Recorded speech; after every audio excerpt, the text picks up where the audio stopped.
Assalamualaikum warahmatullahi wabarakatuh. Perkenalkan, nama saya Desi Putri Avanasari dengan NIM C1C020176. Saya dari R11 Akuntansi tahun ajaran 2020. Di sini saya akan mempresentasikan mengenai perencanaan dan penganggaran perusahaan. Baiklah, langsung saja saya mulai. Dalam bab ini, saya akan menjelaskan 4 materi. Yang pertama ada perencanaan, yang kedua penganggaran perusahaan, yang ketiga fungsi anggaran, dan yang keempat ada jenis anggaran. Materi yang pertama yaitu perencanaan. Menurut George R. Terry, fungsi manajemen itu terbagi menjadi 4 macam. Yang pertama ada perencanaan, yang kedua pengorganisasian, yang ketiga pelaksanaan, dan yang keempat pengendalian. Lalu apa sih perencanaan itu?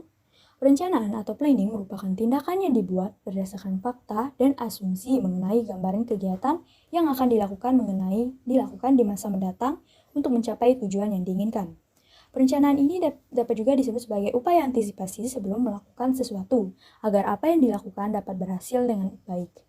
Tujuan utama perencanaan adalah untuk memberikan proses umpan maju atau feed forward agar dapat memberikan arahan kepada setiap manajer dalam pengambilan keputusan operasional. Nah, di dalam sebuah kegiatan perencanaan ini, pada dasarnya itu selalu melalui beberapa tahapan. Nah, antara lain yaitu tahap pertama menentukan tujuan atau serangkaian tujuan. Tahap kedua itu merumuskan keadaan sekarang atau saat ini. Dan tahap ketiga itu mengidentifikasikan segala kemudahan dan kehambatan yang dapat terjadi. Dan yang terakhir, tahap keempat itu mengembangkan rencana ataupun serangkaian kegiatan untuk mencapai tujuan. Materi yang kedua yaitu penganggaran perusahaan. Nah, jika menurut George R. Terry tadi, fungsi manajemen itu dapat dibagi menjadi 4. Maka tidak demikian dengan Luther Willig. Menurut Luther Willig, fungsi manajemen itu dapat dibagi menjadi 7 macam. Yang pertama ada perencanaan atau planning. Yang kedua ada perorganisasian atau organizing. Yang ketiga ada penempatan staff yaitu staffing. Yang keempat ada pelaksanaan atau directing. Yang kelima ada pengordinasian atau coordinating. Yang keenam ada pelaporan atau reporting, dan yang ketujuh ada penganggaran atau budgeting. Lalu apa sih budgeting itu? Nah, budgeting itu digunakan baik oleh perusahaan maupun non-perusahaan. Penganggaran untuk non-perusahaan itu biasa disebut dengan penganggaran nirlaba atau non-profit budgeting. Sedangkan penganggaran untuk perusahaan itu biasa bertujuan untuk mencari laba. Nah, penganggaran perusahaan itu dapat berarti sebagai proses menyusun anggaran perusahaan, sehingga anggaran perusahaan itu merupakan hasil dari penganggaran perusahaan. Nah, dengan demikian, penganggaran perusahaan dapat berarti menjelaskan, menghitung, dan menyusun anggaran perusahaan. Materi yang ketiga ada fungsi anggaran.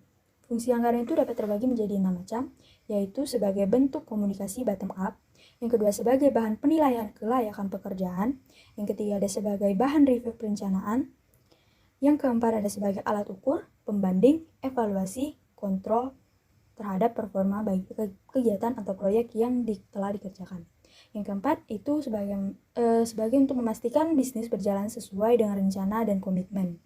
Yang kelima ada sebagai pengukur sisa keuangan yang nantinya bisa digunakan untuk periode selanjutnya.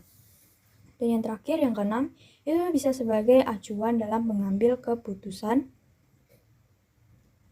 dalam menerapkan metode pelaksanaan sehingga sumber daya yang tersedia dapat dimaksimalkan. Materi yang keempat yaitu jenis-jenis anggaran. Nah, jenis-jenis anggaran yang harus dimiliki oleh perusahaan itu ada 14. Yang pertama itu ada anggaran penjualan. Anggaran ini merupakan anggaran yang dibuat untuk memprediksi penjualan di masa yang akan datang dan di masa yang akan datang. Yang kedua ada anggaran produksi. Anggaran ini berisi tentang seluruh rencana unit perusahaan yang kelak hendak diproduksi dalam periode anggaran. Yang ketiga ada anggaran biaya produksi.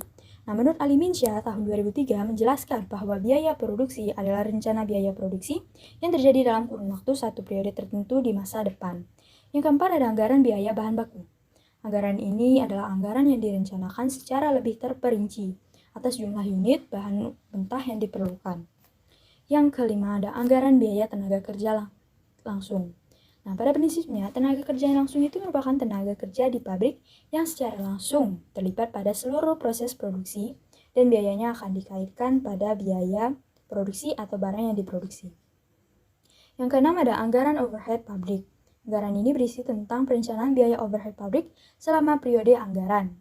Yang ketujuh ada anggaran persediaan. Pada umumnya, anggaran persediaan akan memuat seluruh hal mengenai suatu persediaan dalam periode tertentu. Yang kedelapan ada anggaran program. Nah, anggaran ini merupakan anggaran operasional atau kegiatan perusahaan berdasarkan seluruh program utama perusahaan. Yang kesembilan ada anggaran pertanggungjawaban. Anggaran ini merupakan anggaran yang di dalamnya terdapat anggaran operasional atau kegiatan perusahaan yang disusun berdasarkan pusat pertanggungjawaban perusahaan. Yang ke-10 ada anggaran pengeluaran modal. Anggaran ini berisi tentang seluruh prediksi perubahan aktiva tetap oleh suatu perusahaan dalam periode waktu tertentu. Yang ke-12 ada anggaran kas. Yang ke-11 ada anggaran kas. Anggaran ini berisi tentang estimasi sumber dan penggunaan kas dalam kurun waktu tertentu. Yang ke-12 ada anggaran laba rugi. Anggaran ini dibuat berdasarkan anggaran operasi yang di dalamnya berisi prediksi laba rugi perusahaan. Yang ke-13 ada anggaran neraca. Anggaran ini merupakan anggaran yang di dalamnya berisi tentang rencana keuangan atau aktiva, utang, dan modal perusahaan. Yang terakhir ada anggaran posisi keuangan. Anggaran ini yang wajib dimiliki oleh sebuah perusahaan sebagai anggaran keuangan. Baiklah, mungkin itu saja yang dapat saya sampaikan. Lebih dan kurang saya mohon maaf. Wabillahi taufiq wal hidayah. Wassalamualaikum warahmatullahi wabarakatuh.